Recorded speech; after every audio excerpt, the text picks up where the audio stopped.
전국적인 비 소식이 끊이지 않는 가운데 정치권도 연일 수해 대응에 주력하고 있습니다. 국회 취재기자 연결해 보겠습니다. 임혜준 기자 나오십시오. 네, 국민의힘 김기현 대표와 지도부는 오전 중앙재난안전대책본부 상황실을 방문했습니다.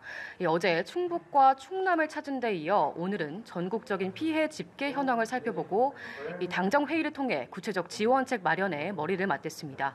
앞서 특별 재난지역 선포를 윤석열 대통령에 건의한 김 대표는 이재민 지원과 복구 활동을 위해 당 조직력을 총동원하겠다고 강조했는데요. 특히 청주 오송읍 지하차도 참사와 관련해선 철저한 수사를 통해 책임자에 대한 엄정한 문책이 따라야 할 것이라고 하면서 포스트 4대강 사업 진행과 수자원 관리 책임 부서 변경 등 근본적인 대책 마련의 필요성도 언급했습니다.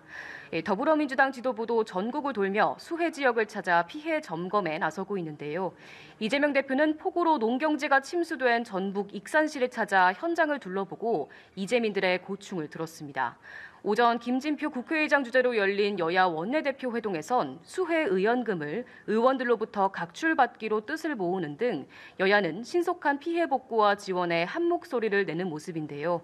오는 27일 본회의를 다시 한번 열기로도 합의했는데 이 국회에 발의돼 있는 침수 관련 법안들에 대한 우선 처리에 나설 계획입니다.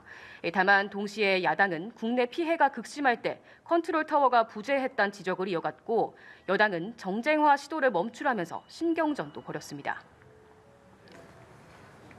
자, 오늘 오후에도 본회의가 예정돼 있다고요? 네, 그렇습니다. 7월 국회 첫 본회의는 오후 2시 열릴 예정인데요.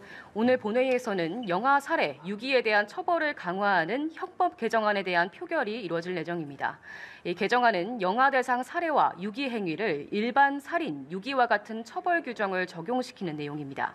어제 여야 합의로 법사위 전체 회의를 통과한 만큼 본회의에서도 무난히 처리될 전망입니다. 대법관 후보자에 대한 임명 동의안 표결도 예정돼 있는데요.